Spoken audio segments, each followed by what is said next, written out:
Hi everyone, मैं प्रिया और अपने चैनल पर आप सभी का स्वागत करती हूँ। तो देखिए आज की भी वीडियो महाभारत की ओर और हम आज आपको बताएंगे कि मरते हुए कर्ण को द्रौपदी और अर्जुन ने आखिर क्या दिया और जब कर्ण की मृत्यु हो गई थी तो द्रौपदी की क्या प्रतिक्रिया थी।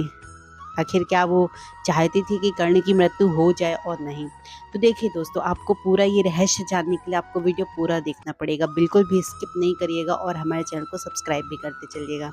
तो देखिए, सबसे पहली बात ये कि जो सूर्यपुत्र कर्ण थे वो एक ऐसे पात्र थे महाभारत में जिसे खुद देवपुत्र होने के मतलब बावजूद भी सामाजिक दुर्व्यवहार का सामना कई बार करना पड़ा।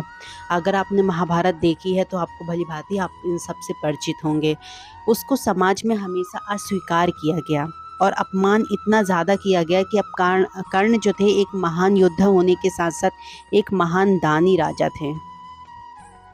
परंतु कर्ण ने कुरुक्षेत्र में अपने मतलब पांडवों को छोड़कर कौरवों का साथ दिया।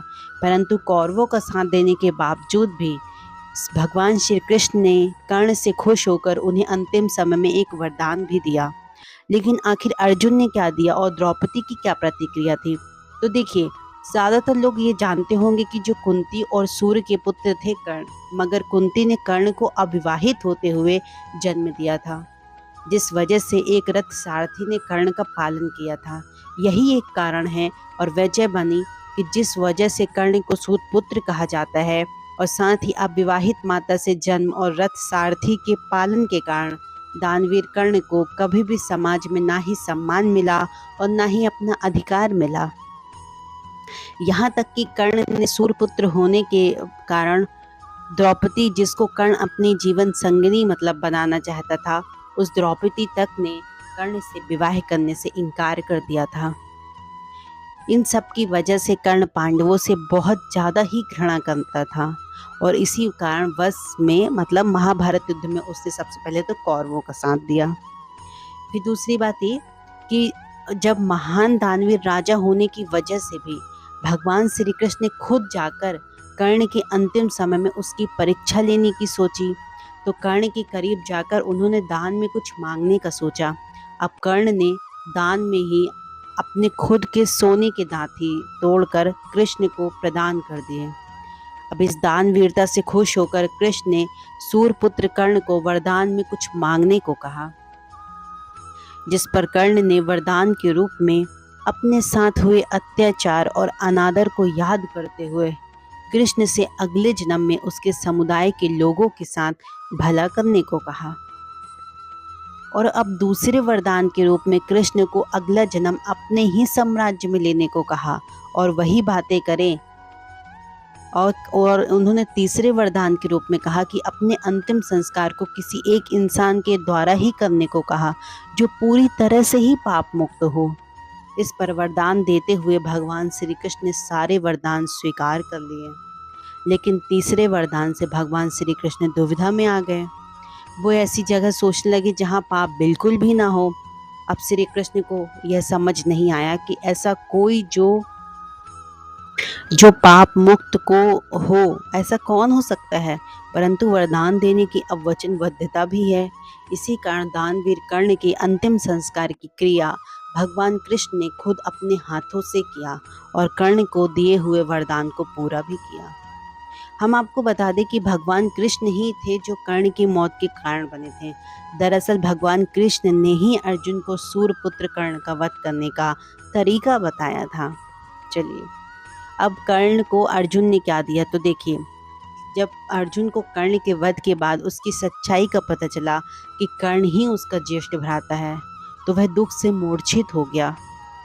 होश आने पर वह दौड़ता हुआ कर्ण के शव के पास गया और फूट फूट कर विलाप करने लगा।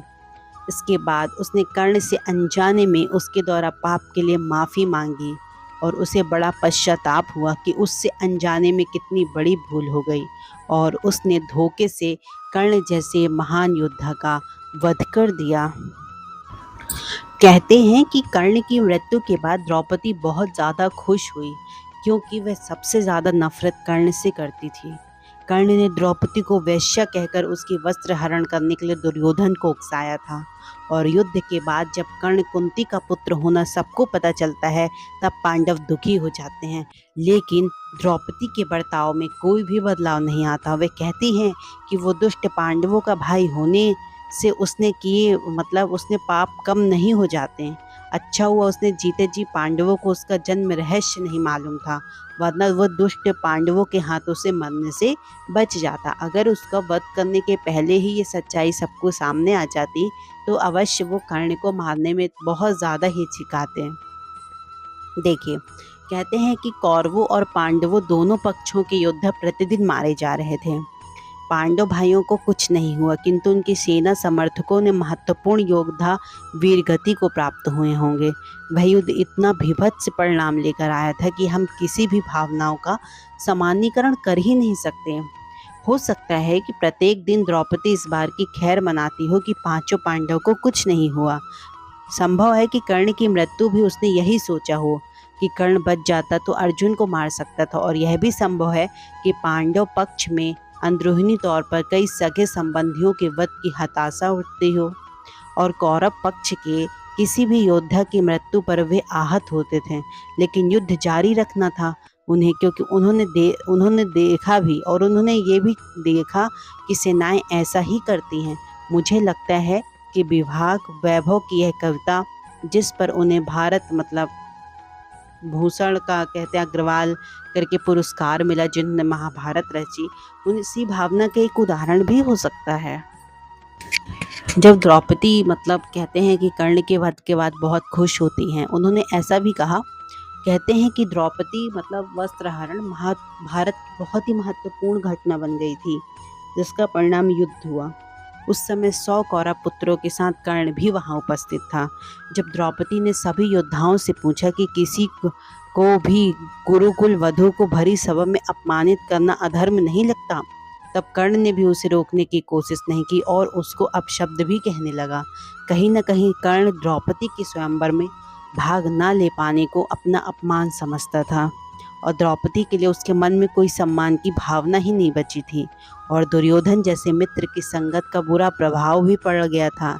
इसलिए न कर्ण ने कोशिश की इस घटना को रोकने की, और न दुर्योधन की। वो अंततः युद्ध का कारण ही बन गया। चलिए, तो हमने आपको इस वीडियो के माध्यम से बताया कि आखिर मरते हुए कर्ण को अर्जुन ने क्या दिया, और द्रौपदी की क्या प्रतिक्रिया थी, और वो द्रौपदी कर्ण को किस द्वेष भावना से देखती थी, या फिर वो कितनी ज़्यादा खुश थी, क्योंकि जब उनका वस्त्र हरण हुआ था तो उन्होंने भी बहुत ज़्यादा अपशब्द कहे थे। उन्होंने पूरी तरह से दुर्योधन का ही साथ दिया था।